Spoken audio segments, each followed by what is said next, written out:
he said, rectal cancer? She will not find a publisher for this book because it's rectal cancer.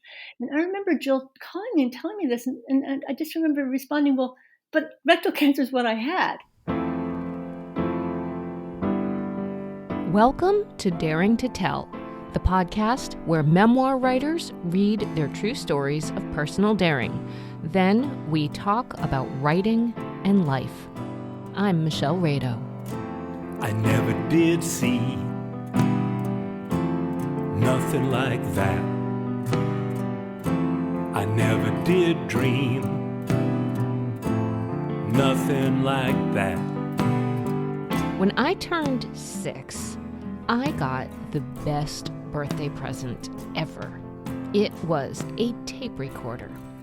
Today, I think that that's kind of a sophisticated gift for a 6-year-old. I can't remember if it was from my parents or my grandparents, but I know it was Thanksgiving, which is when my family would celebrate both my birthday and my cousin's birthday.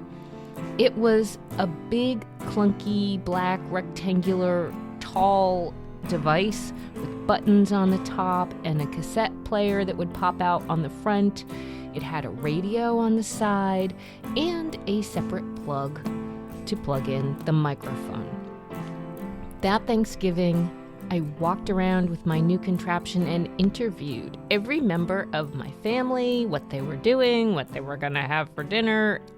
I don't even know what I asked them, but I just loved playing with that tape recorder. Later, I would record little stories and plays with anyone in the vicinity of where I was. I remember once with my friend Darcy, who lived down the street, we wrote out a script that had questions on it and then recorded sections of songs where the lyrics would be funny answers to the questions, kind of like maybe what a morning radio bit might have been. But man, would I love to still have those tapes today. I recorded over and over and over on many of them, and then they broke, and then they probably got left in a box somewhere, and then we moved, and then they probably got trashed, and nothing is left from it. But that would be a very precious thing to still have. I think of this because, of course, here I am talking to you right now into my newer microphone, doing the same kind of thing. Basically, I did when I was 6, and I will call that activity playing, even though for decades I did exactly this, and it also became my vocation. But the way that we play as kids can certainly inform the types of people we grow up and become in the world. So that is also kind of true today for my guest, Eliza Walton, who has a different story about a different gift she received that launched her into a writing life that led to her book we will talk about today called The Colors I Saw, a Cancer Memoir, a book that I think will be of particular interest to memoir writers who I'm always hoping to connect with through this podcast. One other quick note. Eliza lives with quite a few animals who are the cause of much of the clanking and barking and other noises that happen sporadically throughout this episode, so I hope you will bear with us with that. Okay, enough explanations. Let's just hop in as I say to her, hello, Eliza. Hello, Michelle. I am so thrilled to have you here. Now, I'm going to also even say, because I'm going to try and be as transparent here as possible, you and I have had a conversation about gushing and how much I might gush. And Eliza, you've told me you're very uncomfortable with the gushing, so I will try to contain, and maybe you will also. Enough already. Enough already. Exactly. So I am very excited to have you on Daring to Tell. I have very much enjoyed your book. I will say placidly, just straightforward, I very much enjoyed your book. And I was thrilled to meet you through a mutual friend of ours, Nancy, who put us together. And I think she didn't even have any idea how much you and I have in common. Yeah. So I often like starting about writing. Sure. And I'm wondering if you want to tell me your writing story. Why Why do you write? So when I was 17, the person in my family with whom I was closest always was my older brother, Mac. And he died when I was 17 and he was 22 in a plane crash. I started writing because it blew a hole in my life. He was my closest friend and he was everything to me. And I asked for his typewriter as something to keep of his. He had always encouraged me to write. He bought me, leather journals that were just a little too intimidating for me. So I asked for his typewriter, and my father drove me back I was at boarding school. My father drove me back to boarding school, dropped me off. I walked into my dorm with my brother's typewriter and my little suitcase, put the suitcase down, walked back into town and bought a ream of paper and walked back to the dorm. And every day for the next at least 10 years, I wrote 3,000 words a day. I put the paper in the typewriter and I filled 3 sheets of paper, both sides, single spaced with words. Wow. And I didn't think about it. It wasn't like a journal. I just wrote. Mm-hmm. And I would go through it with a highlighter the next day or once a week, something like that. And I would just highlight the phrases or sentences that I liked. And I didn't know then that I was learning how to be a poet. I read a lot. I read a lot of fiction and poetry, and I didn't know that I wanted to be a writer, but I knew that I had to do that.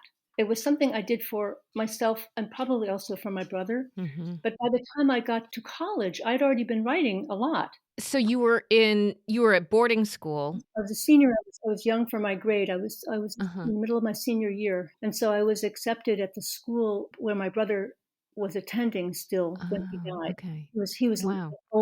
an older senior. Where was this? Well, it was at Bennington College, and I mentioned that because Oh, that is a school, for the arts. And I didn't apply. I was just blown out of the water. I couldn't. I was in the middle of applying for colleges, and I just couldn't do it.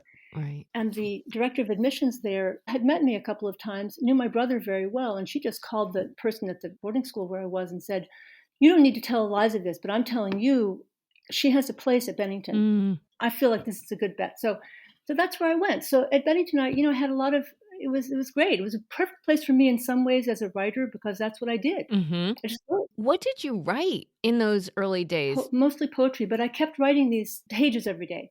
Yeah. I never really thought of it as a journal, but Was it like informed by your life? I mean, and that's yeah, such it was stream of consciousness, but informed by what I was happening, but also by right, imagination and all kinds of, just anything. right. Yeah. What about by your brother? Because that sounds like if he died tragically, was that a part of it? I certainly was drawn to writing about tragic events. That's true. Yes, and about pain. Yeah. Writing about pain that's true. That's probably had to do with my brother. I don't know, but it was, it's always served me well because I don't think I would have found my own voice as early as I did if I hadn't done that. Hmm. I, Well, that's interesting because it also feels like you were instinctively doing what a writer and even an editor would do, which you would go back over your same words and like pick out for that's really something. yeah, I just liked it. I mean, I don't feel like it wasn't like it was something that it really helped me get through those years. Yeah. Yeah. Yeah. Would you do anything with the lines that you pulled out? I mean, Yeah, then would that be what you turned into poetry or? yeah, that happened more over time. So that would happen at college more than it happened, the year before. Right, right. So continue. So then what happened? You went to college? Did you like study literature or what were you doing there? I did creative thesis in poetry, and then I went to New York afterward, and I worked for Rolling Stone magazine for a while. Right. I'm curious to know more about that. Well, yeah, I mean, it wasn't. It was like a proofreader, and sometimes I'd get a copy of it a little bit, but mostly I was also very ill. I became very seriously bulimic and anorectic when my brother died. Mhm. So I was not in a very good shape in New York. So Hmm. then I graduated from Rolling Stone and went right into a mental institution when I was 24. Oh gosh. Well, it was okay. I mean, for me, if I hadn't gone there, I really needed that. So it was good. Yeah. I was there Yeah. for a while. I was there for a year and 9 months. And Wow. because I was in this habit of writing, the pages from that time in the mental hospital became a memoir, and I worked with I've worked with really good people. I mean, I never was able to publish that book, and I don't know why. It's interesting because I've never had any agent or any editor say it shouldn't be published. It's dated now, but I think it's still relevant considering the number of people I Yeah. know of who are anorectic and bulimic. It's still, it's still a problem in the world. And I think I had a really, really good doctor. So I think that my memoir would still be serviceable. And I'm still trying to figure out how to get it published. But anyway, that's what Right. I did. Wow. Yeah. So you made it out of the mental Oh, yeah. institution. I mean, I got all healthy. I've never been anorectic or bulimic since. Well, and that's not true for everybody. Right. I know nothing about it, Yeah, honestly, that's so okay. that's interesting. There's a Yeah. very high recidivism rate. So Uh-huh. I was lucky to find the doctor that I found. Very lucky Right. to be in the place that I was. And that doctor does play a role in the book. Yes, he's in the book. So that's I was like, Mhm. "Okay, wait, I know that guy." So then you got healthy, which is Yes. great. So then keep going. What happened next? And so then after a little while, I met my husband at a Halloween party, and I fell in love with him as a healthy person. And I fell in love with this very deeply grounded, kind person who was very smart and very creative and funny and interesting, but a lot of compassion. I'm making him sound like a hero, but he was, in many ways, he was like my brother Mac, who died. He helped me reinforce the security that I'd gotten back when I was hospitalized. Mm, So I just really lucked into a very kind person, and a very, his family was wonderful too. His parents especially were, I was very close to them. mhm. And we had 3 children, and I feel as though that was just the best thing I could ever have done. I mean, I kept writing the whole time, not so much when my 3 kids were really small. My husband traveled a lot, and we had a farm too, and I didn't have time for writing then. But when my daughter was 11, I guess, she's my youngest child, and I started writing again, and I finished the memoir that I had started. I was working with an editor at Knopf, and she had left Knopf by then, but when she read the memoir that I then finished, 15 years later, she loved it. So Mhm. that made me feel as though I was still a writer, and I was going to go ahead and do more of that. So then Right. I ended up, when I couldn't publish that memoir, I ended up getting an MFA. Okay, so that's what I was wondering, like, connecting to the MFA program. Yeah, and I had an agent then. I had an agent as well who I think probably wanted to stand by me, but when she read the finished book that the editor, who was no longer at Knopf, loved, she didn't like it.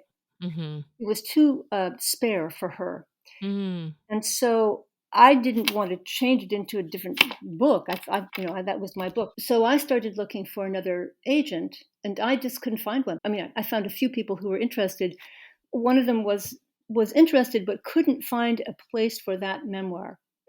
So she said, "Why don't you spend the time right now getting an MFA? You don't necessarily need one, but it wouldn't hurt. I think it Right, would hurt right. you out in the world." So that's what I did.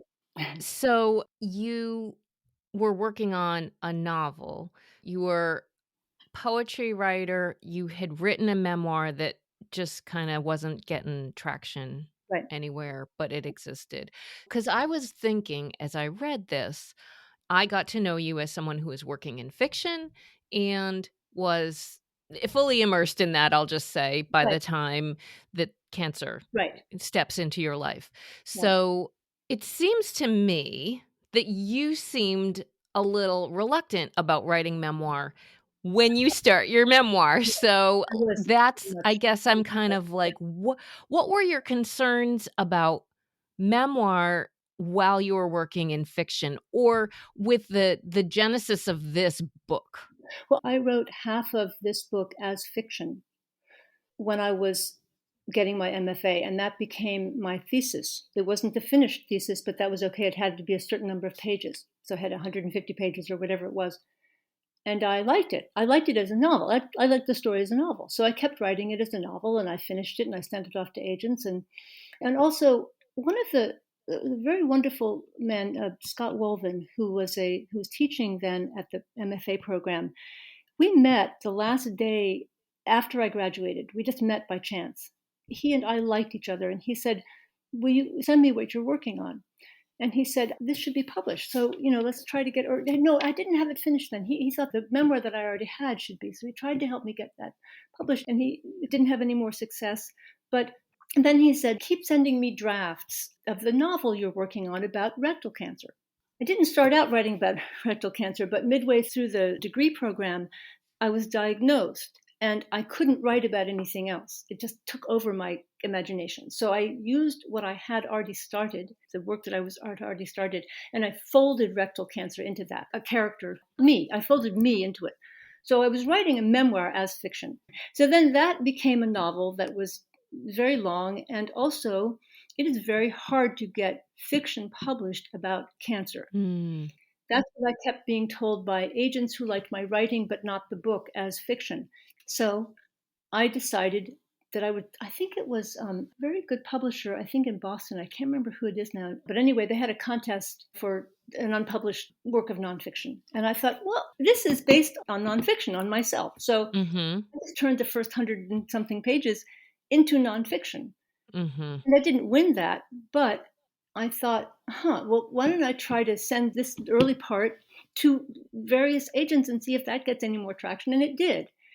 I didn't get an agent, but I got more people saying, wow, I like this. And then by chance, a friend of mine ran into her brother-in-law from Chicago who had just started working with or was about to publish a book, a memoir, with a small press. I never met this person, and he never read the book, but he suggested to my friend that I send it to this small press, and I did. And while my husband was diagnosed with another kind of cancer and was getting sicker and sicker, I was having an email correspondence with this press that just got me through that ordeal. And I mean, the story goes on, but I just think, writing's always, it's so interesting because you just never know what's going to happen. You start with a line and then it goes into something else. And it's just always, it's fun. Right. Well, that's so interesting. And what I love about that is there's so much behind the scenes of how this happened. And you clearly were open and flexible to maybe I'll try it this way, maybe I'll try it that way, and how some things get more traction and some don't, and some people like what they read and some don't. I think there's a part of that. I don't mean to interrupt, but I think there's a part of that has to do with I can be flexible as long as I'm not being untrue to myself as a writer. Yeah. There are things that I wouldn't do, lots of things I wouldn't do, but changing that book seemed like a smart thing. Right. Right. And it wasn't betraying anything. Yeah. Yes. And I recognize that feeling as I work on things from time to time. There's a piece I'm working on right now that it's like feels very true all the way through. And right now I just changed it in a certain way that I'm like, okay, I think this is also what it's about. But I got to the end and I'm like, okay, my biggest question to myself is this still how I feel? Like, is this true to myself for what it is?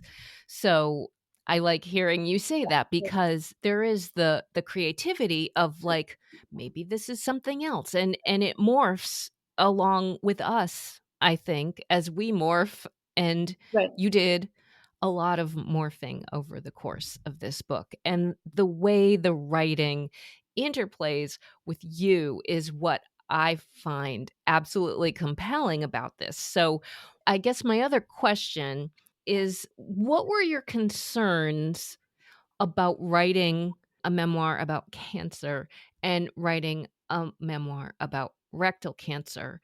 Did those surface as the project the book went in that direction? Right. I mean, I should say, of course, I don't know if everybody thinks that they would react this way, but I felt very embarrassed by my cancer, the kind of cancer it was. And when I was writing the earlier memoir about being anorectic and bulimic, I remember how embarrassed I felt, especially about being bulimic. And I remember thinking with the rectal cancer, look, I've already done this with bulimia. It didn't make me a smaller person to write about that. Whether it's ever published or not, it was a very good thing for me to write, for me. So if I can do this, if I can shoulder the embarrassment, and this book ever has a chance of helping anybody else, well, then it's worth it. It's worth it for me inside, but it's also worth it just in terms of wanting to write, to do something good in the world. I don't want to do bad things in the world if I could help it. So I mean, I think embarrassment was part of it, and also not wanting to embarrass other people. Maybe, I don't know, my family. Mm-hmm. Yes. And I think we'll get into that a little bit too. So before we have you read, usually I will pick a spot in the book. Eliza, I told you this earlier. I'll usually say, "Oh, this is what I want you to read." In this book, I could just open to any page and go, "That's," because as someone who has dealt with rectal issues herself and had rectal surgery, I will tell you, to the point of doing good in the world and speaking to someone who it makes a difference. I had the hardest time saying that word for probably years after I had surgery. For quite some time, I said, I had colorectal surgery. I had, Mm-hmm. and there's something about that word that I found incredibly challenging. So, Right. Right. that's Yeah. Yeah. one of the things that was huge Mhm. for me about loving your book, but we're not going to gush. So, so what I did pick is very close to the beginning of the book. I was going to just set up a couple of the characters so we know who's who. Bill is your husband. Jill, who we hear by the end of this section, is your best friend. Grace is your daughter and your youngest child, as you mentioned. And this section is 1 week, it looks like, after when you got your phone call in the grocery store, which is how the book opens. So I don't know if you want to just give a quick synopsis about that grocery store scene, because that was like, oh my God. Well, that's also fictionalized a little bit because I actually Ah, got that phone call in my living room, but I was alone. yeah. I was alone in the house, and my husband was not here, and I heard over the phone that diagnosis, and I thought it made more sense later to frame it in a grocery store Mm-hmm. because I was alone with people around me. I thought that was better. Ah, And I was alone where I couldn't just sink down to the floor. But when I got that phone call in reality, I remember just hanging onto the door jamb in the living room and just sinking down. I couldn't move. yeah. And I mean, people hear these things all the time over the phone. And if I Yeah. hadn't, I'm not blaming the doctor really. I just think it was hard news. What was your question? I lost the way. Did you find out a week before this happened? Before this triangles chapter? May 22nd? Yes, I did. I Yeah. found out. So your Yeah, dates the were, date. Yeah, yeah, yeah. No, the dates were the same. There was just a place. There was just a place that was right, different. place. So basically, setting up this chapter, you found out a week earlier that you had had a biopsy that was not necessarily positive for cancer, but Right, still, they right, told you was very likely cancer, which is right. very confusing and really disturbing, frankly. Yes, yeah. um, so, and then this is a week later, and this is a meeting with your surgeon. So, whenever you're ready. Should I also, just before I start, should I also just explain about the Eliza C, about the fictional character or not? That's a good point. Why don't you introduce us to Eliza C? Yeah, I needed somebody in this book who can say and do the things that I would never say or do to, friends who said the wrong thing, not intending to, or to a doctor or whatever. So I used a fictional character who was myself, but unmarried, and lives in New York City and has her own. I made a character that was real to me, but I based her on what I thought my trajectory could have been had I stayed in New York, because it wouldn't have been healthy for me had I stayed in New York and not been hospitalized. So Mm. she was me having not had the benefit of a hospital experience and Ah, not having dealt with being anorectic or anything, but okay. Right. still alive and very much a snob. And she's somebody who never got into her heart. Mm. Well, I definitely want to talk And more about Eliza C, but that's good for us to at least know who she is as we encounter her. So whenever you're ready. sure. Chapter 4, Triangles, May 22nd, 2009. At Coastal Surgery in Portland, I ask to use the bathroom. 15 minutes later, I need to pee again. Standing up from the toilet, the green-tiled room swirls. Anal cancer, rectal cancer. Either, both, what's the difference? Maybe Dr. Turst is wrong. Other people, friends who are doctors, seem sure of this. I'm low risk, no hidden sexual partners, no dirty secrets, no family history, not overweight, don't drink much, never have, never smoked much, and I quit over 30 years ago. Steadying myself on the sink, I notice a blue sign hanging on the door. Chaperones available upon request. It's like a whiteout in the examining room. Walls, ceiling, paper covering the padded table, all white. Not much different from any other examining room, except for the sheet of plexiglass screwed into the wall next to the table. Splatter protection, I assume, shuddering. On the desk to my right, a pair of nylon gloves and a half-used tube of KY jelly. My knees clatter. She presses her palms down onto her bare knees. She does not quiver. She glances at her Longines watch. She considered Bulova, but the name reminded her of an eating disorder, and shakes her head. Her doctor is 57 minutes late. He might have the time to spare. She doesn't. She stands up, ready to leave, when he enters. Dr. McLeod leans forward in his chair. My surgeon is handsome, with blue eyes beneath short, graying hair. Well, let's see what's going on here. Bill and Dr. McLeod leave while I undress from the waist down. With shaking hands, I try to tuck my underwear into my folded jeans, but the fabric writhes away like a snake. The doctor returns alone. He asks me to lie down first on my back, then on my left side. Gently, gently, he probes my rectum, trying to avoid the painful grape of a bulbous hemorrhoid.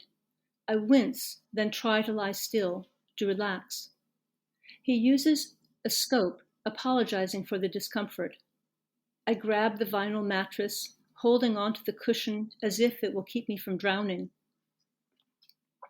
When he's done, Dr. McLeod wipes me clean with a few soft cloths. I feel like a newborn, that bare, comforted by how carefully he avoids the throbbing fruit dangling there. I am not ashamed, just helpless, a little fretful. Sitting up, I pull the paper cover across my lap. I'd snip off that hemorrhoid for you if I dared. I know it's painful.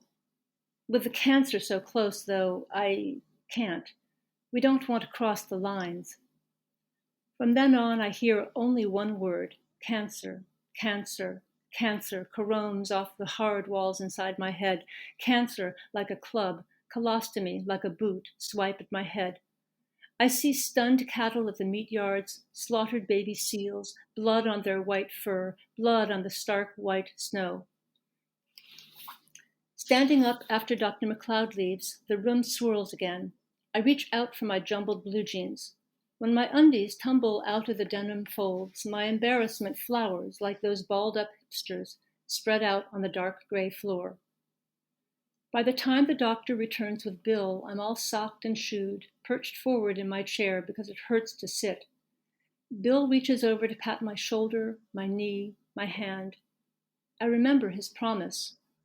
Whatever it is, we'll get through this together.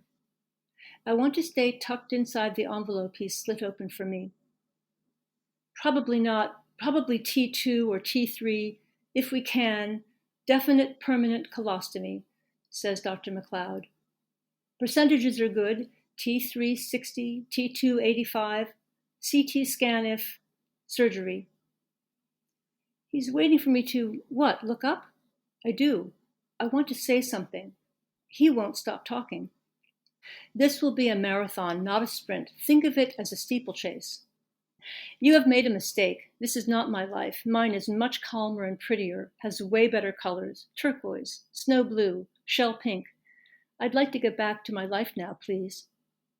At home, I pluck illness as metaphor from the living room shelf.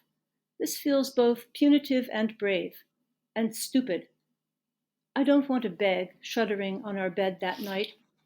The dark room transected by neon colors swirling on the black screen of my mind.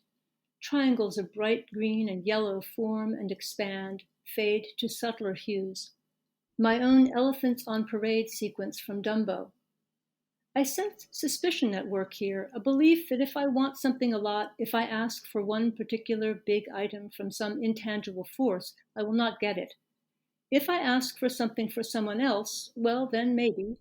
Even requests for safety and peace from my children set off those paranoid alarms because I believe no selfish requests are granted in this universe. It is as if begging for myself, for my own gain, oh God, please, please, please help me wake up now, will exact its opposite. I shiver in the perfect night air, covers pulled to my chin, and a husband breathing like a metronome behind me. Turning on my bedside lamp, I reach for my Pentel Twist Erase 07 and a black notebook. The chartreuse triangles linger even in the light. She lives in Manhattan, alone. She doesn't share a house or an apartment. She could have been accompanied to the surgeon's appointment by her lover, or her best friend, or her agent. Memo, May 24th, 2009. I'm obsessed. I want to be the best writer in the MFA program. Maybe it's not just me. Maybe we are all emperor penguins, narrow beaks curved out and down, frowning, broad white breasts puffed, eyes small and closed, or worried. 3 days ago, Janine emailed me our mentor's critique of her last packet. According to him, she is a damned good writer. In my packet, he enjoyed my writing, found my novel to be a good idea. None of my work has inspired him to use an expletive, let alone a superlative. Hardly the best. I might be the worst penguin of this rookery. During our mid-semester phone call, I asked him if any of my work is publishable. He didn't answer. I gave him at least a minute, maybe 2. I could hear the guy breathing. He didn't say a word. So what did I do? I burst into tears. From his apartment in Seattle, this 62-year-old published writer had to respond, oh my, oh dear, I didn't mean for this to happen. Please, what can I do to help? Euthanasia, I wish I'd said. He insisted I was a talented writer, and he didn't mean to make me feel bad. He just wanted to suggest that I try to write more recursively. I said, I've been writing recursively since I was 12. If a poet can't write recursively, she can't write. Oh God, I was crying, sobbing. What an ass I am. A needy, repulsive, snotty ass. When I told Bill, he just nodded and took out the garbage. But what the fuck? Janine must have known her email would ignite sibling rivalry. But what the fuck to me, too? Let it go. I can't control what anyone thinks about my writing. But I want to. Dorothea Brand glares from the bookshelf. I am supposed to read her, but I already know I won't benefit from her 1934 advice. I am a mediocre writer in a mediocre school, performing mediocre work for a mediocre mentor who requires the reading of craft manuals. I have relocated Dorothea to the garage. I will not study her to write my paper. Instead, I will explain how I am learning to be a novelist, not through analysis, but by reading great fiction. And so I write. Tired little waves deposit yellow foam on gray sand. Characters for a novel, all damaged. There is one woman who lives alone, a writer. She's successful, maybe not so much in life. She's named Louise, or Janine. No, Dolores. Too sad. Madeline. Nice. But no. Eliza C. Yes. Eliza C., a writer, a novelist. Critically acclaimed. Chapter 5. Why Anyone? May 25th, 2009. Eliza? I recognize the voice of our old friend Peg. Peg, I'm so glad you called. How are you? How's Don? We're both fine. I just heard about your butt. How are you? Is there anything I can do besides call in the angels? What? Sure, call in the angels. What can it hurt? You know I love you. Lots of people love you. Thanks, Peg. I've never felt ahead in any popularity contests, but thank you for the thought. Well, I know I'm right. About this, I'm right. You will have food more than you can eat. Bill and Grace will put on some weight. I chew one side of my lip, then a cuticle. I picture diminutive Peg and her husband in their little red brick house, Peg standing over her kitchen sink, arranging vases full of blossoms from her gardens. I had uterine cancer, Eliza. Did you know that? I'm sorry, when? You had uterine cancer? I scanned back through mental images, trying to remember when Peg was ever sick enough to be hospitalized. Maybe 5 or 6 years ago, she had a hysterectomy and was back on her feet sooner than predicted. When I had my surgery, I didn't want to do any of their chemo or other treatments, so I did my own thing instead. I went to church, and it worked. My angels worked. I didn't want to worry people. That's why I didn't tell anyone. Not one soul except Don. My doctors were furious. Peg, I wish you'd have told me. I feel bad now. We thought you were all set when you went home. You two were alone. You must have been so scared. I could never do that. Stay silent, sit with all those fears. You're amazing. You're even more amazing than I knew. Oh, I don't know about that. I feel certain you will get through this. Life never stays the way we want it. I'm telling you, I look back on the first 50 years of my life and I think it was a fairy tale. In the bathroom, I reach below to clean myself, trying to avoid the red flame. Maybe it will shrink to a Concorde tomorrow, a champagne the day after, wrinkle, then fall away completely. I fill a baggie with ice and water, scooch it between my cheeks, and lie down on the den sofa. Suki calls. How are you, Pumpkin? Oh, you won't believe the latest. You won't. Ready? I grin at my friend's impatience. She can never wait for an answer to a question. Christopher and Maddie are starting their own MFA program. Christopher Hummel and Maddie Schwartz met at our MFA program, fell in love, and divorced their spouses. Oh, no, they're not, Sue. That's not true. Aha! Yes, they are. Yeah, in Philadelphia. No, you can't be serious. They graduated, what, the semester before we started? Has either of them even published anything except maybe online? What school would administer a program with either of them as director? Wild, huh? It's true. Rachel told me. Sue, really, who's going to enroll? For that matter, who would consider teaching at a program they ran? The gossip is working. I relax into the black leather, distracted, until the baggie bursts. Shit, I have to go, Sue.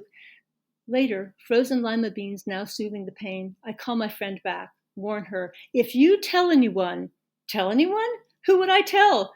You have to admit, though, if you post frozen lima beans between butt cheeks, you're going to go viral right away. I fill a small pot with water and light a flame underneath. I remove 4 eggs from the fridge and find a slotted spoon in the drawer. The phone rings. The flame stays high. Eliza? Hello, Wendy? Wendy moved to Tennessee 5 years ago for a college gig she shares with her husband. Yeah, oh, Liz, I wanted to call right away, but sure, Wen. I don't know what to say. I don't want to say the wrong thing. Does that sound so stupid? I hear my old friend sob into the mouthpiece. On the stove, the water continues to boil away. An egg rolls closer to the counter edge. For 2 minutes, I let her cry. Then I try to break in. It's okay, Wen. It's all right. She gurgles until I say, listen, Wen, calm down. Pull yourself together, woman. I'm not dead yet. That's why you can call me. Wendy hiccups and laughs a little. Then she launches in, oh, God, I was so shocked. God, we saw you, 9 months ago? Was it August? I think so. I can't remember. It was last summer, anyway, after my residency in July. Not too long ago, though. You looked fabulous, so young, and you are so healthy. God, Eliza, why you? You're the healthiest friend I have. You exercise and eat right, and you're happy. Why me? Why not me? Why anyone? Anyway, I was thinking of you, and, don't worry about the colostomy, because Hank's grandfather had one. Or, no, he had a bag for urine. It's really going to be okay, really. I mean, the guy was fine as long as he remembered to empty it. Sometimes he leaked. He was old. You're not old. Nope, I'm not old, Wen. Not yet. So how are you anyway? How's Hank? I lower the first egg into the pan, hand wobbling. Eliza C. brooks no asinine phone calls, even from close friends, or what passes her close friends. She cuts them off right away, or she doesn't pick up in the first place. On her apartment landline, she's had caller ID since the mid-'80s. Eliza? George, hello, thanks for calling. Hi, dear, I heard from Sally. Oh, man, Eliza, this is terrible. Well, really terrible. I don't know what to say. I dig at a hangnail on my left thumb, burrowing deep enough to draw a small bead of blood. I want to reach into my stomach and rip out the trembling there. I bite my lip, suck my nettled thumb. George, he needs to get a grip. Terrible, terrible, terrible. Well, duh. Kenny and Wallace called 2 days later. George has apparently warned them that I seemed a little on edge. I love their voices, like birds. Kenny's high, Wallace's lower. Eliza, Kenny chirps. And Eliza, honey, says Wallace. How are you? We just found out, Kenny starts. Wallace breaks in. We're so sorry. We don't know what to say. I want to calm them down. I'd also like to butt their heads together. It's okay, guys. No one does. I don't either, I don't know anything. This is all new. No practice, right? Plus, you don't have to say anything. I mean, about me. I'm glad you called. It's good to hear your voices. So how's tricks? How's the shop? Hey, Wallace, I almost forgot. How was Italy? Cool. Italy was very cool. Milano exponentially so, and is over there now, while I, so sadly, so very sadly, am here. On a paper napkin, I print Milano with my pencil, then doodle circles around it. Correction, slight, Kenny interrupts. He's here with me and the shop is fine. The shop misses your face and your hair. The shop misses all of you. The shop wishes you lived in Manhattan. My butt isn't up for any more sitting than the ride to doctor's appointments. So yeah, even if I lived in Brooklyn, you'd have to quaff me on our sofa. They coo. Kenny says, poor butt. Such a cute butt, too. Too cute, says Wallace. Eliza, I have this friend in Hartford. He was diagnosed with a brain tumor last spring, and Kenny and I went to stay with him twice while he was dying. Well, I don't know. It made me think of you. I've been thinking a lot about him and you. Thanks, Wallace, I say, because I don't know what else to say. A suspicion gnaws that Wallace knows something about my future the doctors haven't told me yet. At 3:15 a.m., I pluck Infinite Jest from the bedroom bookcase. Don Gately understands. That Gately, my hero. Still, he had addictions, not cancer. Okay, he was on the lam from the police, too. Cancer? Shit. What would Gately do? I cruise Infinite Jest, rereading Gately's sections, his character so big and awkward, visible on the page. I love the way he thinks, and how hard it is sometimes to distinguish him from DFW, the way Wallace skis in the tracks of his characters. Then I land on page 435, a passage I hadn't noticed before. God, I think, choking on a mouthful of coffee, at the top of that list, colostomy. Jesus! I feel disgusting enough already. Now I will be less enviable than someone who craps on a chair or pukes across the room. Dear DFW, why did you write that? Why and why and why? I read the paragraph once more, close the novel, and heft its poundage to the table. I want Bill to hold me. He stands by the sunroom door, squinting in the morning sunshine. In the hours when he is away, I ride the waves by myself. My hands, only mine, clutch the gunnels. I am the one inhaling the sick stench of bilge rising. Those hours are mine only in which to shudder, to breathe, to live with fear, every moment lighting on it, every moment placing it aside. I feel sucked under. I don't want to have a CT scan, let alone learn the results. I'd rather let the water close over my head, but then I sense a scrabbling start, an inching upward. God, I say out loud, I am so disgusting. The idea, the coming reality, the colostomy. No, Bill answers. These things happen. This does not make you disgusting. Oh, yes, it does. Bill moves into the kitchen, holds me. No, you're wrong. You have to trust me on this. Chapter 6, Scuttled. May 26, 2009. After Grace leaves for school, I revisit the first 2 chapters of Scuttled, my thesis novel in progress. Waiting for the pages to print, I check my email for acceptances, none, or rejections, 3. Deleting the political spam, I pour another mug of coffee and mindlessly read the junk mail. I fret that my novel is a poor redo of Rules for Old Men Waiting, except my protagonist, Jebediah Simmons, is neither sick nor feeble. A 2-time widower and fixture in his small northern Maine town, the old veterinarian mushes his 6 huskies for miles every day, snow or bear. I'm unsure about the plot. I walked back to check the laundry status, almost enough for a white load. Forcing myself to read through the pages, I realized that I have lost all interest in Jeb's story. The only tale I can tell right now is mine. I suppose I could try inserting myself into Jeb's plot, but how? A middle-aged love interest with rectal cancer? No, Jeb will have to wait. All I can write about is my unfolding crisis. And yet, I dread dragging my family through my ordeal in print. It feels unfair to the people walking through this with me to chronicle their reactions. I trust my family and my friends, but what if they are not strong enough? What if they leave me?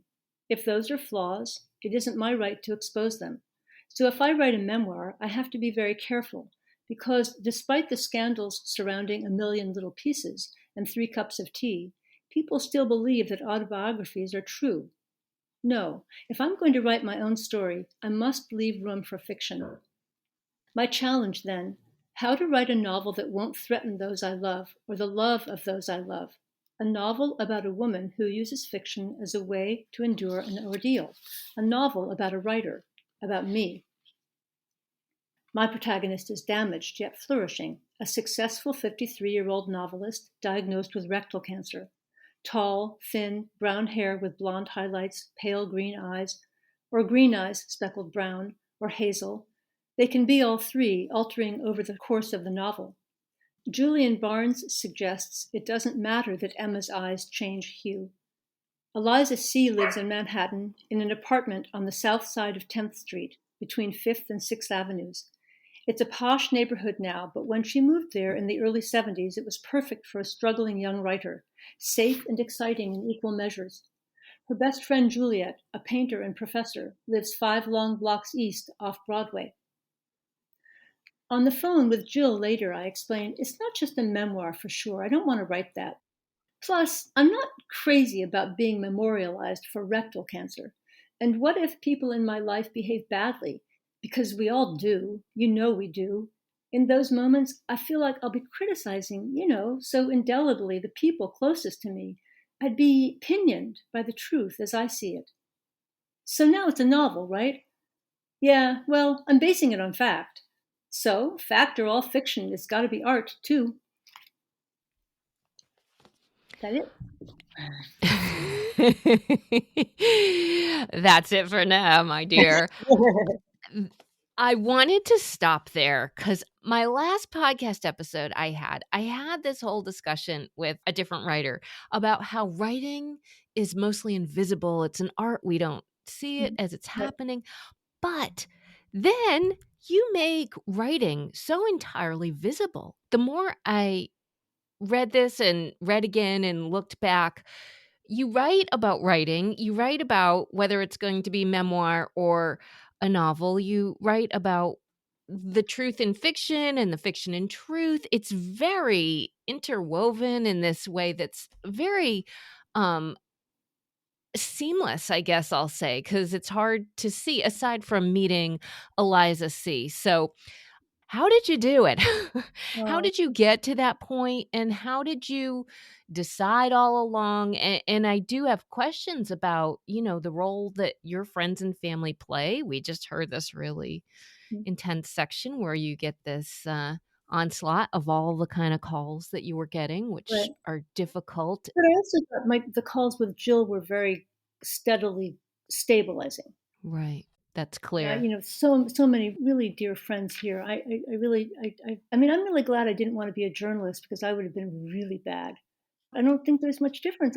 When I daydream during the day, I don't daydream about reality staying real. I don't know how many people do. What do you mean by that? Well, I just mean I'm always either rewriting what I said to somebody or rewriting a situation. I think we all do that because it's just human nature to do that. We can't. There are facts.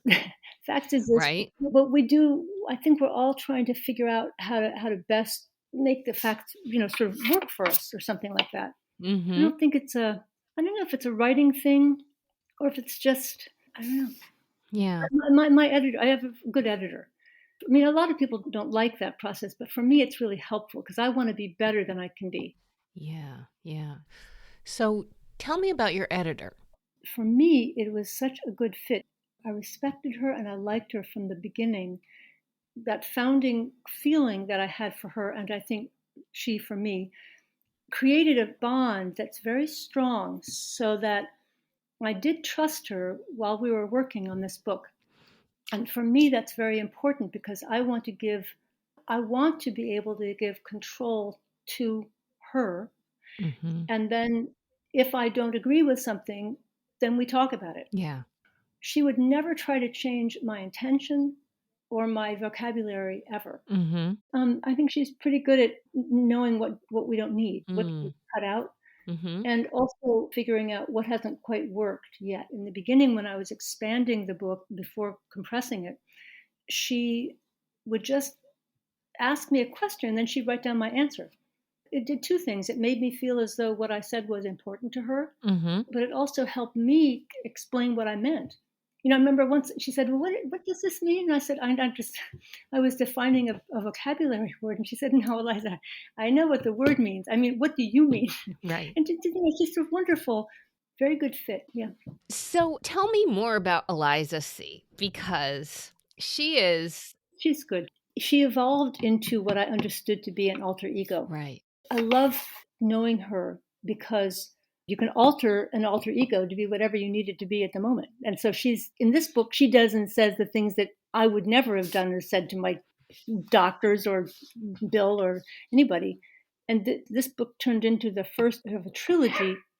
And the middle book was about caretaking my husband. It is about, but I should just say that my husband died a month after the launch of The Colors I Saw. So it was so shocking. Yeah. He had been ill for, I guess, 2 years by then, but he had been winning. Mm-hmm. And I wanted to write a sequel to this book because I thought Colors is really about people taking care of me when I was sick. Mm-hmm. Then I wanted to write about the role of a caretaker because it's exhausting.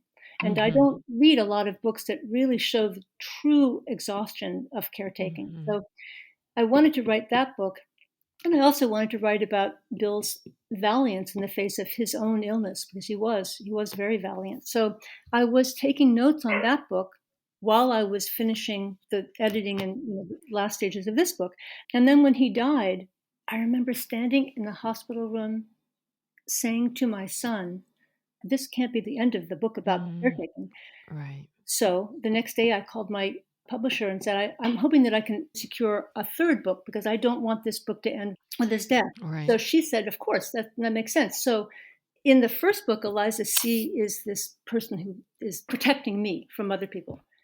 In the second book, she's really horrible. She's worse than she is. And she's getting mad. She says and does the things to Bill, to my husband, and to his doctors and our friends that I wouldn't say or do. Right? So she's a different alter ego. She's despicable. In the third book, which is about grief, which I'm actually writing now because I couldn't continue writing the middle book because it was too hard to write about being mad at my husband, Mm-hmm. about being exhausted. So I just Right. decided I'll shelve that. So now I've been Right. writing, I've pretty much finished with this book about grief. And in that book, Eliza C, she's got to be even worse because she's doing and saying the things to me that I wouldn't do or say. She's a horror. Anyway, having a fictional character, it just anchors. It anchors Yeah.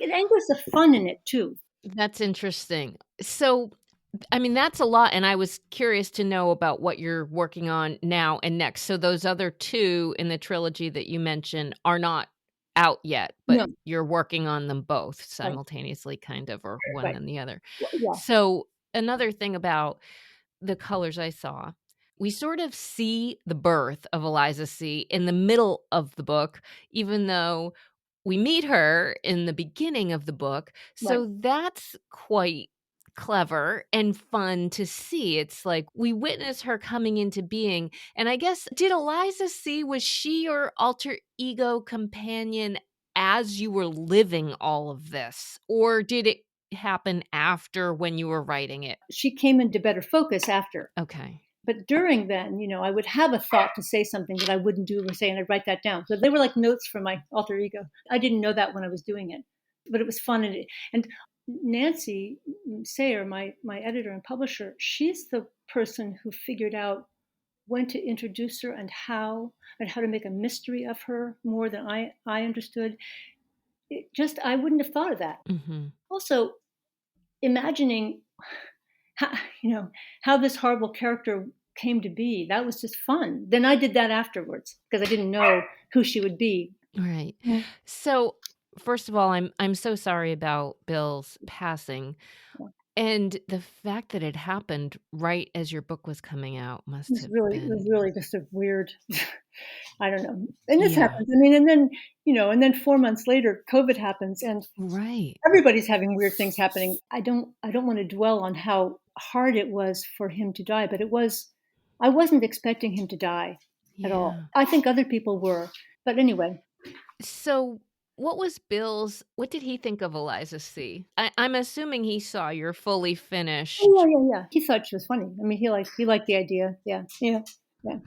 Because, yeah, I don't know. I always think, oh gosh, she's your alter ego, but he's your husband, and like she's all of that. He didn't have a mind like that. When I was Right. working on the middle book about caretaking, one day I was feeling just like, I can't write this about, I was telling him, I can't write this book. I don't want to, it's just like, I don't want to expose you. Why? I can't write this book. And he said, no, of course you can. Just think of me as a character in your book. So that was his personality. He didn't need to trust people the way I do. He was very balanced. Yeah. Well, it's all very interesting, and it's lovely to meet him, because I do think that your rapport with him is a full dimensional husband wife rapport. Right. There's difficulties there, but he Right. clearly is solid guy with Right. all the stuff that you ended up going through. Right.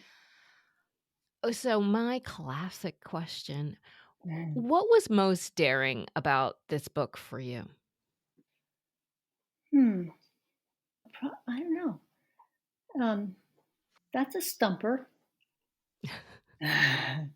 I will say, I think everything about it is daring, if I didn't say that already, because Probably rectal cancer. I mean, yeah. it just reminded me of something. My friend Jill was having dinner with somewhere in New York, and she happened to be sitting next to, I think it was an agent, not an editor.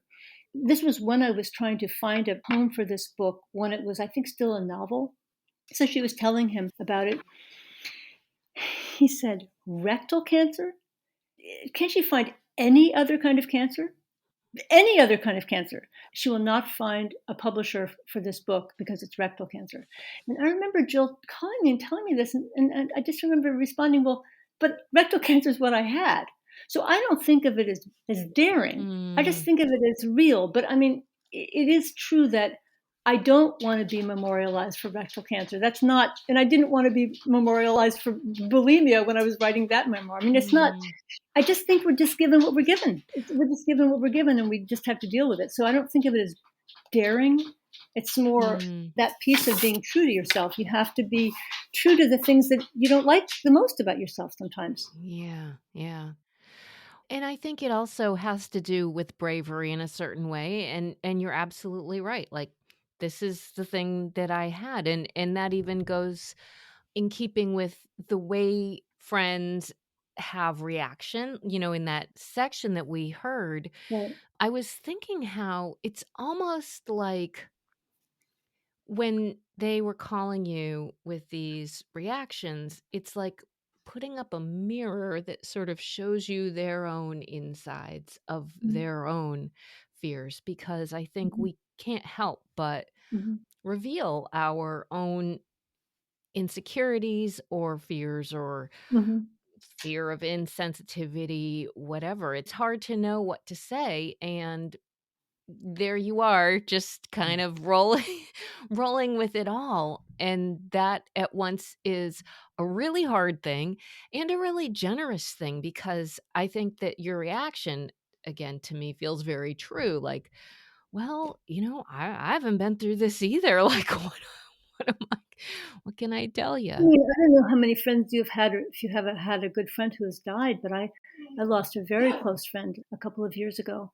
And when my friend Ruth was dying, the shoe was on the other foot, and I didn't know what to say to her, but we were such close friends, it didn't matter at all. We would talk about death every day. It was after Bill had died, but it was when she was dying. Mm. And she knew she was dying, but it was a long time. It was like 9 months, I think, that she was in hospice, something like that, a lot longer than they thought. And we would talk, and I would always ask her, do you want to talk about this? This must be awful. And she said, of course I want to talk. There's no practice. I'm doing it right now. Right. And I do want to talk. I couldn't say the wrong thing to her. Mm-hmm. Right. And I think that really my friends, when I'm kind of mocking the friends some of whom are fictional and some aren't, who were saying the wrong thing, I didn't, they were still calling. Right. Exactly. That's what I was thinking is, it doesn't matter what they say. On one level, there's probably not a right thing to say. The right thing. And on the other hand, yes, they're the people who are calling. Right. Right. And that says a lot right there. Right. Oh, the discomfort about the rectal cancer, and I mean, of all the things in this book that stands out to me, if you don't mind, I might read one little quote back to you that made a huge impact on me. And it was Dr. McLeod who spoke to you, who said, you are not alone in any of this. There's a lot of people walking around with parts missing or parts rearranged. You just don't hear about them. Think about it. There's no brown ribbon for colorectal cancer. And when I read that, I was like, yes, there should be. So it turns out my friend Norma in Illinois said that to a nurse because I had said that to her at the time. Oh, yeah. And the nurse said, that's not true. Ooh. There is a ribbon for colorectal cancer, and it's not brown, it's royal blue. Oh. Isn't that interesting? And royal blue is one of my favorite colors. Oh. She sent me, the nurse gave my friend Norma one of those rubber bands, that people wear for causes. Oh, yeah. That was a blue band with rectal cancer or whatever on it. And I've never worn it. I mean, I was touched that the nurse said this and touched that Norma sent it to me, but a ribbon still doesn't do well. Yes, whatever a ribbon does or doesn't do. I mean, not to be. I'm not trying to make a statement one way or the other about it, but I think I know what you mean. I know it just depends on your personality. Maybe it's not important to me either. Right. But when he said that, I thought, yeah. And then after I saw I thought, it's nice, but I don't have my rectum still. But it's okay. Those things are so minor, really, I think, in the end. That's what I hope this book does, if it does anything, is to just show that you don't die from embarrassment. Yes. Nobody dies from embarrassment. We just don't. We want to, maybe. Right. But we don't. And we don't die because we can't poop the way we used to. It's just, right. Life is always about adapting. And the book that I'm working on now, that is the last of these books, the trilogy, is I don't like living alone. And especially during COVID, it's been really difficult. But a few months ago, I realized that what I need to do now is I need to find a way to love living alone. I don't know that I will be able to do that, but that's my goal. And that's what I've been writing about and trying to figure out. And a friend of mine the other day said, because COVID still is here, some of us are more aware of it probably than others, but it's still impacting the world. And there are still too many people dying to be ignored. That, he said, means if you don't succeed now, because I had said to him, after Bill died and after I got on my feet again a little bit, we would have been having dinners. He and his wife and I would have been having dinners every other week or whatever. And he said, yes, we would have. And we're not doing that now. Still. And he said, so if you can't find a way to learn to love living alone now, don't think that you won't be able to, which I thought was really a beautiful thing to say. Yes. It's like the opposite of some of those phone calls. It was a very beautiful, heartening thing for him to say and for me to hear. Yeah. So I just think it is always about adapting, and I don't want to adapt to like a half-life. I want a full life. Yeah, I love that. I love that so much because, yeah, I think that there are things that it goes back to control and how much do we Yes, have control over and what can we right, do? And I agree. There is something about I don't have control over this thing. It's not what I like. But how can I learn to love it? right. Not just live with it. Right, That's a bold, gauntlet to be thrown because, on some regard, you could say, how can I accept it?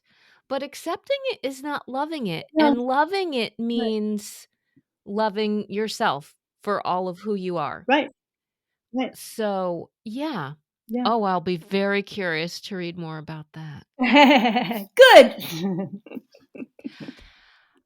Is there anything else you wanted to talk about or share about this book, which is all right? No. I'm not going to gush.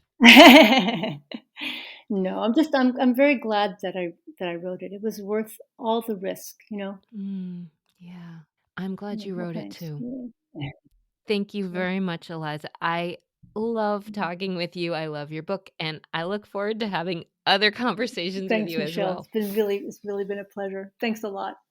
Oh gosh, how many things do I have to follow up about this conversation? I can't thank Eliza enough for, first of all, for writing this book and for having the persistence and patience to get it out into the world. It is a great gift Eliza has given us all with her words, and as someone who lost part of my rectum, it is good to hear someone else talking about these issues. It helps make me more brave.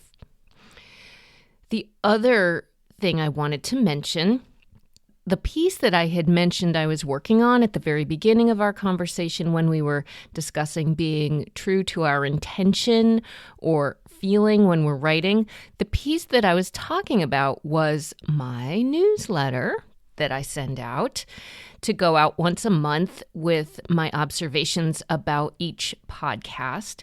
The most recent one I only got out at the very end of December. It was a little story about a turtle and a piano.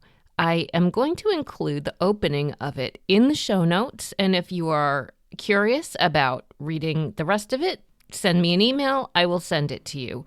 Or you could sign up for my newsletter if you would like. It is at my website, michellerado.com, and then it will come to you once a month. Only once a month. It's not going to be, one of those things that clogs up your inbox like all the things I try to unsubscribe from, and they still keep showing up. Anyways, you can follow me on Twitter as well. I am at Michelle Rado. I am thinking about trying to figure out Instagram. I'm there as well, but I still have to figure out how to work with that one. We will see. Since you made it all the way to the end of this podcast episode, I'm going to guess there was something that you liked and that kept you listening, and maybe that is the thing that might encourage you to share this episode or any other episode with someone that you like who you think might enjoy it. Please also remember to click that little plus, that little follow button so that new episodes will pop up into your podcast app of choice the first Tuesday of every month when I put them out. Thank you so much to my husband, Phil Rado, who writes songs, which I snag from time to time to use as my theme music. This one is the alternate choice that I pull up when appropriate. It is called Nothing Like That. Thank you again to Eliza Walton for sharing her time, her work, and words from her memoir, The Colors I Saw. Most of all, thank you for daring to listen. I hope you'll be back to listen again. I may never feel nothing like that, never as real, nothing like that. I imagine all the trees can see and the sun can move and the moon will slide into the place where we'll spend eternity.